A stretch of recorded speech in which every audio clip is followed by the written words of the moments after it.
Let me ask you a simple question. How does a country with the third largest oil reserves in the world ended up with people standing in long queues just to buy food? How does a nation that once loaned money to Europe has reached to a point where its own currency has become worthless? This is not a story about just one bad year.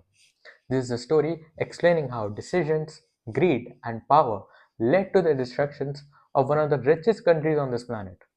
Yes, ladies and gentlemen, we'll be talking about Iran, and I'll be explaining that how this crisis wasn't just by an accident. Because geopolitics is never about chaos, it's always about bad choices and good choices. Today, Iran looks like a country on the edge. Protests everywhere, people standing in queues just to buy food. Report says that thousands have died in this crackdown. The currency has now collapsed to nearly 1 million rial to 1 US dollar.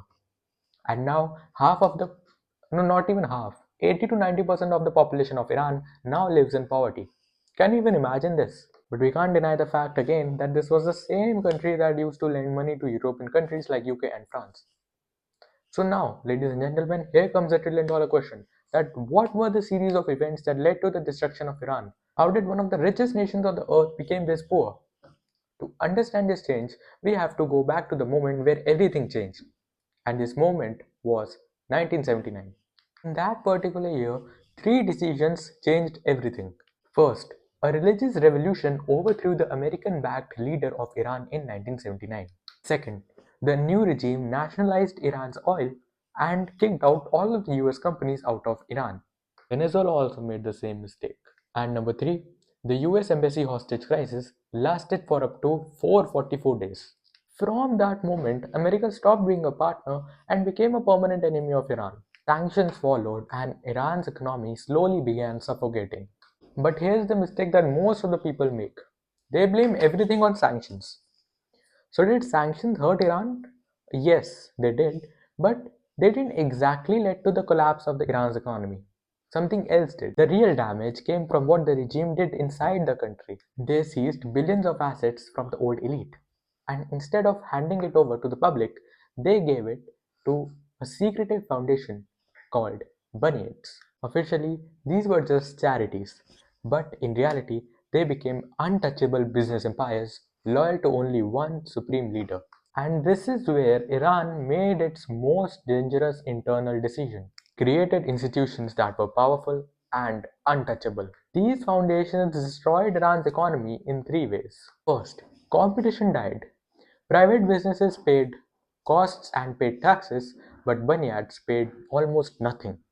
And that's why competition was lost and there was no innovation at all. Innovation collapsed. Second was the currency scam. They got cheap dollars for foods and medicines, but they sold it on black markets and earned massive profits. And third, and the biggest reason, was corruption. Government contracts were given to them without bidding or transparency. Today, these foundations control up to 40% of the Iran's economy. Now, when this much of the economy is above the law, the damage doesn't show up immediately. It shows up in the currency. Because the government couldn't tax on these powerful groups, it ran out of money. And so, one of the most dangerous things possible happened in Iran. It started printing money.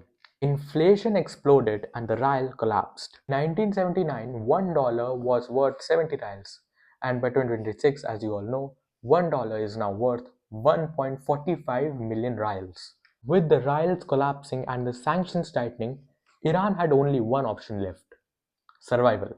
So, to survive sanctions, Iran created a shadow oil system, a ghost fleet. Oil tankers started turning off. Fake flags, secret sales mostly to China, and now even that lifeline is failing. Russia now sells cheaper and faster oil to the same buyers. Iran is slowly being pushed out, and by late 2025, those limits were also reached. The real warning sign came in late 2025. Teachers protested, pensioners protested, but the government ignored them all.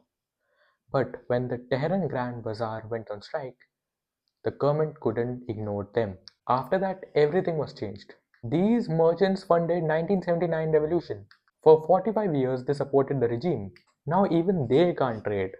When your strongest supporters lose faith in you, the collapse is no longer theoretical. So friends, this was the story of the Iran crisis and Iran's story offers us three brutal lessons. Number one, sanctions are powerful and dangerous. If you strangle businesses, the economy strangles back. And crony capitalism always ends the same way, collapse. Lesson number two is that nations don't fall overnight. They fall one decision at a time. And by the time people realize, it's already too late.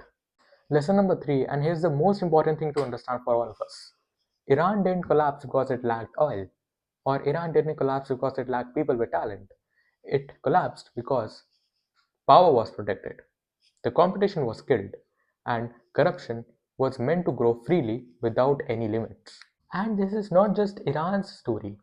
Any country that strangles its businesses, protects cronies over its citizens, and treats economic rules as optional, it will eventually face the same fate as Iran. And as I told you earlier, that nations don't collapse overnight. They collapse silently, decision by decision. And when the country starts facing consequences, there is no rewind button. Now that was all from my side, ladies and gentlemen. If you want to go more beyond headlines, subscribe to my channel Diplomatic Lens. Because real geopolitics is not about news, it's about power. Thank you everyone.